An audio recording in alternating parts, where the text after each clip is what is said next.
Hi again then guys, and welcome to another look back to the past, kind of the midway point in the Forza franchise, to a car which is very easy to overlook and definitely to underestimate, an Lmp2 prototype, which I've always found was pretty cool that Forza had a number of these Lmp2s to work with. Most games that have prototypes don't tend to focus on those as much, be it Gran Turismo or various others, and that's kind of a shame, because there are some real gems in the Lmp2 category.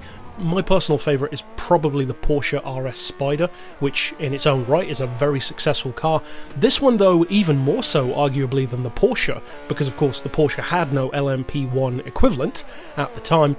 This one can very easily be overshadowed in favour of its much more obvious sibling, the ARX-02a, which is a brilliant LMP1 car.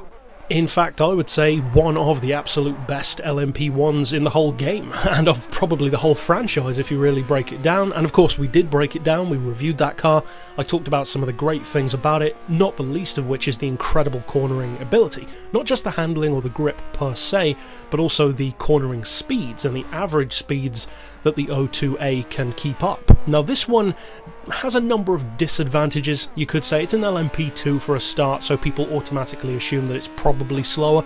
It doesn't necessarily look quite as big or as loud or as impressive as many of the LMP1s, and of course it has a lot less power and a lot less torque. 510 horsepower doesn't sound all that impressive, and especially 284 pound-feet of torque doesn't. And the engine itself, it's pretty small, 3.4 litre. The category is still R1 though, and that should tell you something, because 954 PI is not low. That's still very hefty.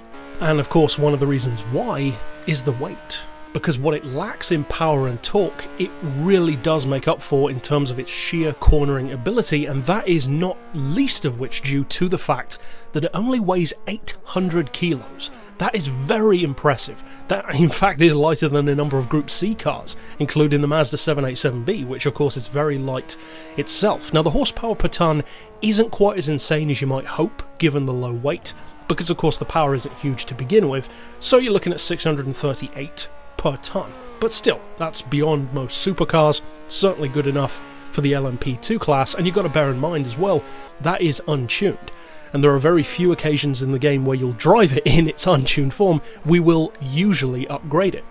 Now, I can't recall exactly what the fully tuned power was, but for some reason the number 684 comes to mind, so I'm not sure if that's the amount of power that it had, or if I'm remembering that wrong, but I believe it was 600 and something if it wasn't that number. So again, you can improve even its disadvantages to get it pretty close to the 02A anyway, in fact beyond it in its tuned form. Now the price tag is 2 million credits, so it's a full $500,000 cheaper than the 02A.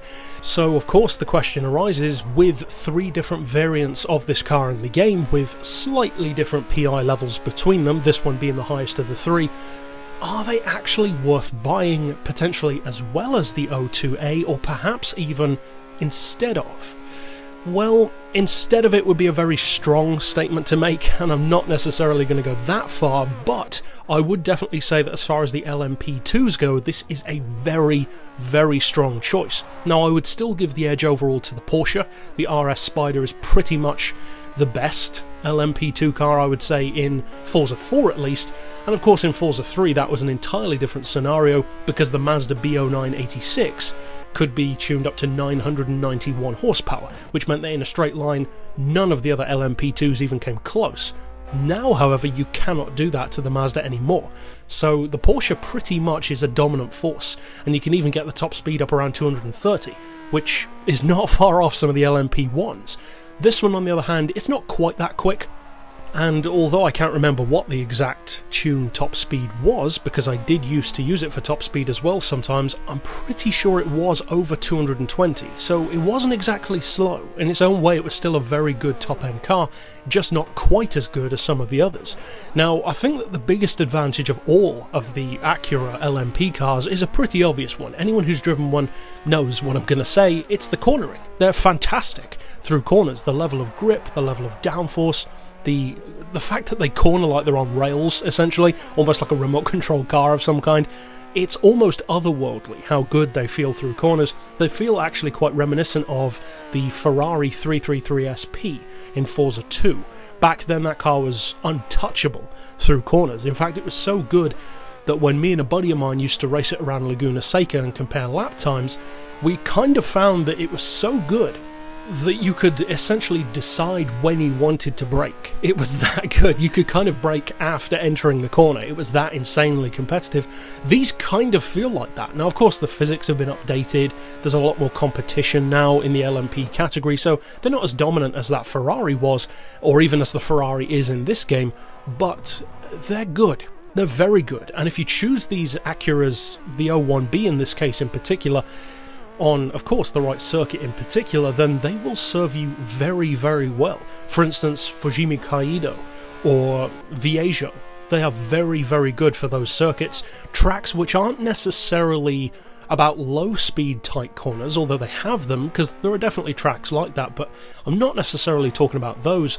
Tracks which do allow you to have a high-speed flow, but that is really where these cars come into their own, because the average speed that you can keep up through high-speed corners, technical corners, they are so fast, and they really do go well beyond their raw power would indicate they could. And the majority of the places where you'll notice the car has a slight disadvantage will be somewhere more like the Indy Oval or maybe Le Mans. Places like that is where the Porsche will have the upper hand because of its sheer speed, its sheer power. It is a better all-rounder, but this one is such a purely focused and specialised cornering machine. I would actually go so far as to say it kind of feels like a Formula car sometimes. It actually does feel that good. It really does corner like it's on flypaper. So the fact that it is a full $500,000 credits cheaper than the 02A, the fact that the cornering is, I would say, potentially even better than that car. It certainly feels more fun to me. With a very slight top speed disadvantage overall, it's definitely one to keep your eye on. The 01B is an undervalued gem from the Forza games, and if you do get the chance to go back and play them again, I would urge you to try out this one if you haven't already, and if you already have, you probably know how good it is. But that's it for this pick overall. Of course, I'll see you guys next time, and for now, as always, thanks for watching.